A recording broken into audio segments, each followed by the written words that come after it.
Hello everybody. Today I want to start out by covering Isabella von Karstein.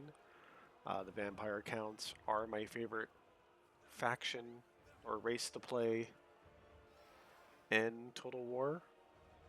Isabella happens to be my favorite faction leader, legendary lord to play, because of the quick recruitment of the vampire heroes.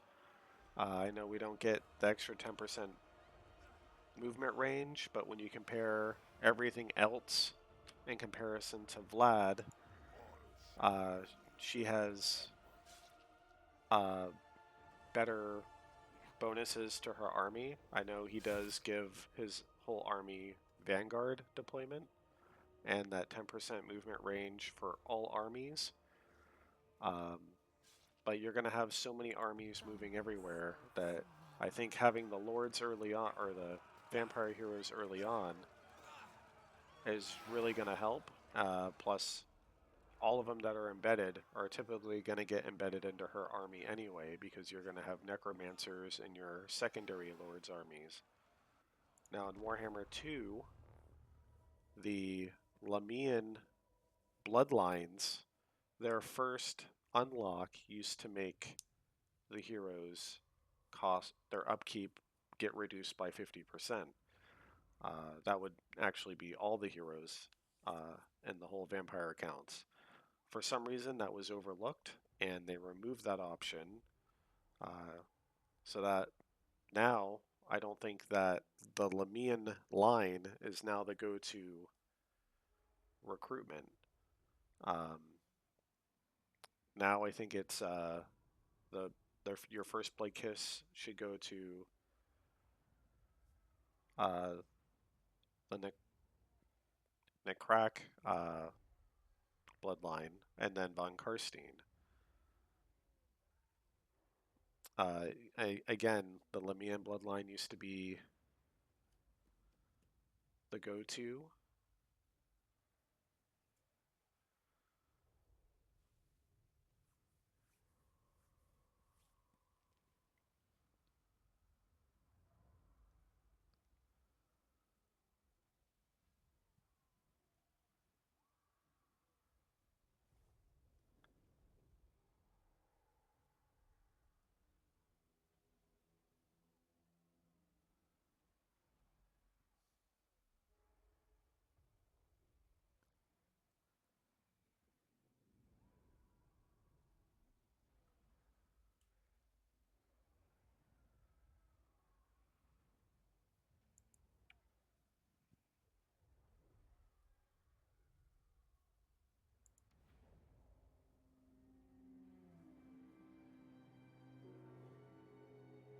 The world will drown in blood.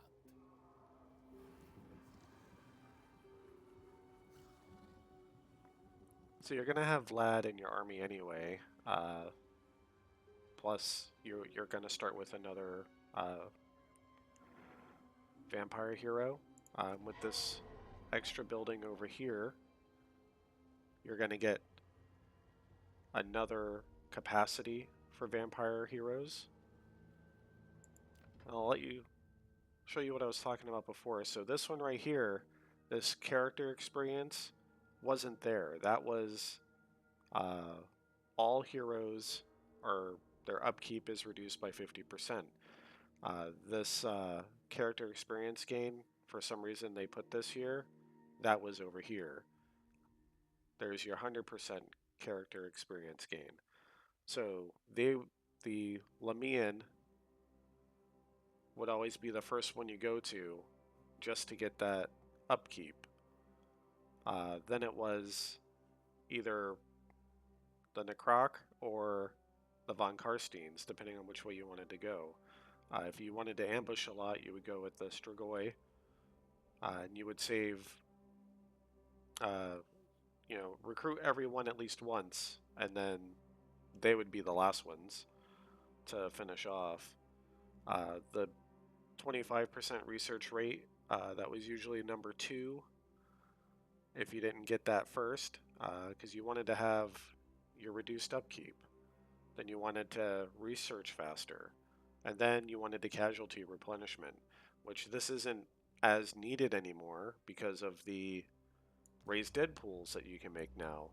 And a lot of your units don't die now when you wipe them out. So at the end of your battles, a lot of these, if you recruit a bunch of zombies, there's a good chance that any unit that was wiped out is going to come back, at least with a little bit of health. Um, so that's the breakdown of Isabella. Usually, why I choose her over Vlad, based off of you're going to have a lot of your heroes early on. All your heroes are going to end up going into her army anyway. All the other vampire lords will probably just get a necromancer or a white king. The banshees are your assassinations. They don't typically go in your armies unless you have a completely flying army and you just want a unit to hide on the ground. They are harder to get to hit, so it's good to have one of those recruited if you're going to have an army full of vampire heroes, but you're going to have Vlad in that army anyway, so he'll be your one ground unit. And he's pretty tanky anyway, so if he needs to be the only one on the ground and the rest of your heroes are flying, that's going to be your doom stack until the end of the game. So that's the end of my video today. Hopefully I'll be able to start one of these campaigns soon. I'm just working on filling out the rest of my achievements, and we'll get started on an Immortal Empires campaign for the vampire counts. And I'll probably do all the lords in succession before I move on to another faction. So if you like the beginning of where my channel is going, give me a like and a subscribe so I know that you like what I'm doing. And I always accept feedback, so if you think there's something I can do better, just let me know. And until later.